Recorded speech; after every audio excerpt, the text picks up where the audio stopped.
have given your mind a lot of power to identify you, to define who you are. However, you have not really understand the nature of mind, the nature of thinking, the nature of thoughts, and how the mind play a role and have a place in the divine order.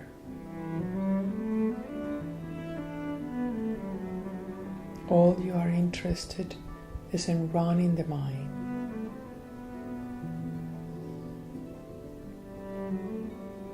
We want stimulus, and the mind loves stimulus. It wants to be stimulated at all times.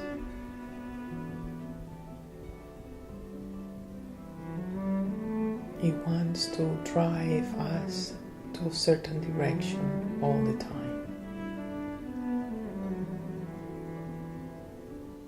It is like a wild horse who wants to explore, be free.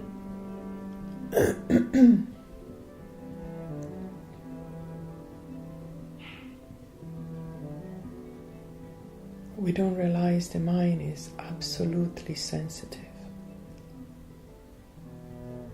so extremely sensitive.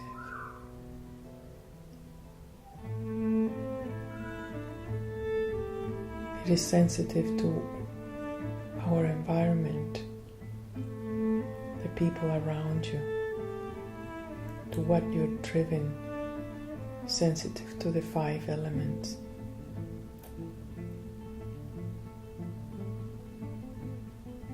It collects all.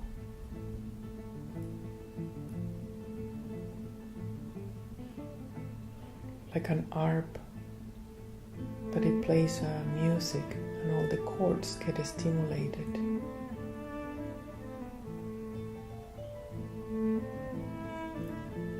So when we're dealing with the mind, we need to understand 3 different processes.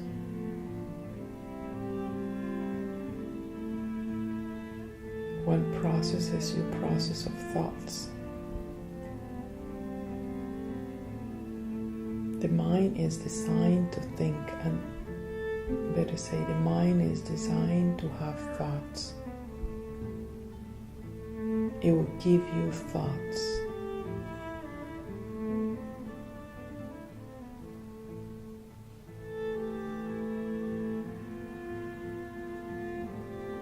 But the thoughts are like a spontaneous air of bubble coming from the depths of the water towards the surface.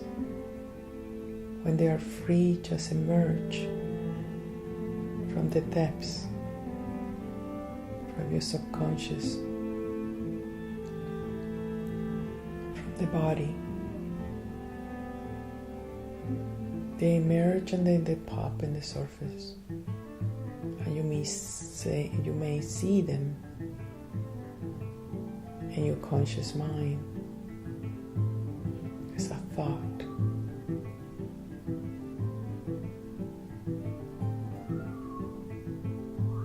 The thought almost don't have an eye perception.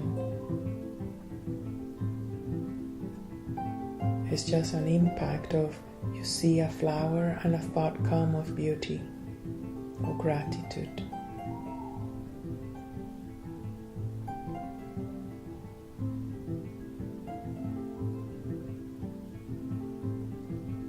So thoughts are inevitable when you have a mind.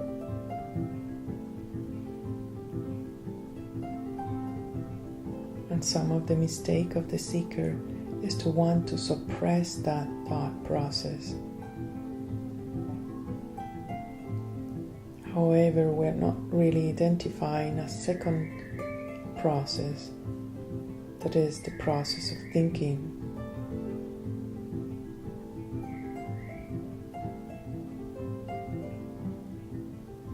The thinking process is when you hold on one thought and you repeat it over and over. You attach your identity to that thought, and it becomes the driving force of your life, either pursuing something, your relationships, your happiness, or avoiding something. So the thinking process is always involved in polarities, in avoidances, or in pursuing. That's what is painful, is the thinking process. Thoughts are nature and natural. Thinking is man-made.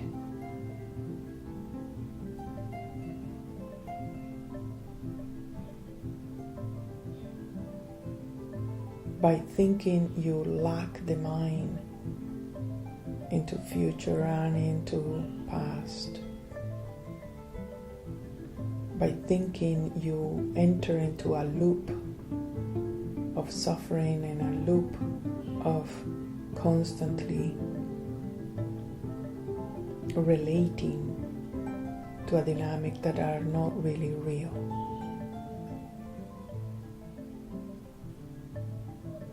You diminish your thought process only by acquiring certain discipline. It helps you, meditation helps you to clear the thinking process and to put you more in the thought, the natural way of thinking.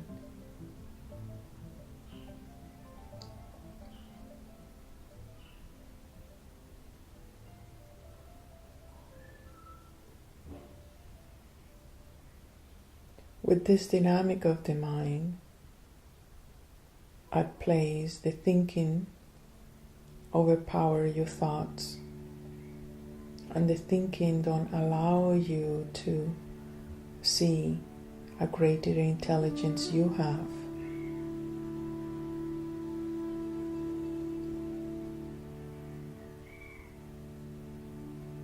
The intellect, the one that understands without thinking process or thought process. Like when you see an art piece, and I know that that art piece is transforming you somehow, but you don't know really how, but you know it's happening. And from that place, you can observe the flow and locate yourself in the flow, and use your thoughts just to participate in life, to display your gift.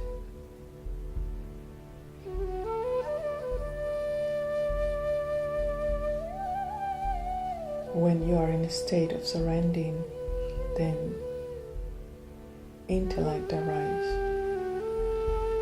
a higher wisdom, a higher understanding. You understand yourself, you understand what you are, and you understand where you are. You understand the divine order of nature. You understand the naturalness of nature.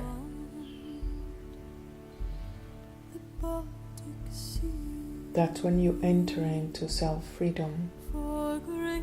That's when you enter into deep surrendering.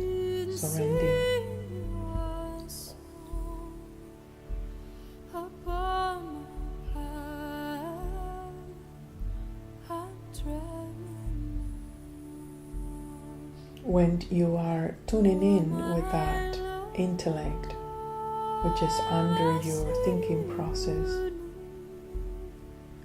you involve and you accept and you incorporate the thought.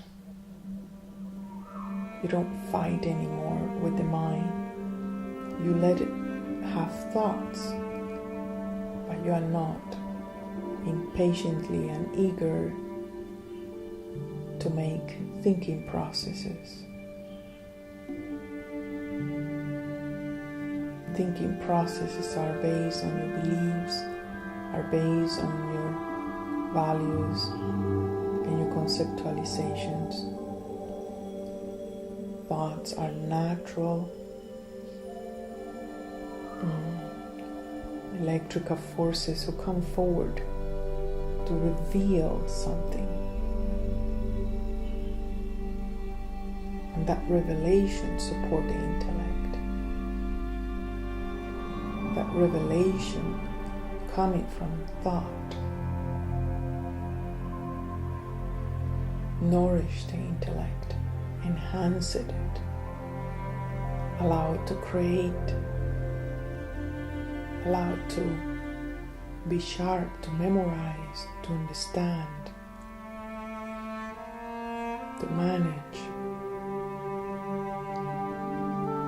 to produce, to preserve, to teach.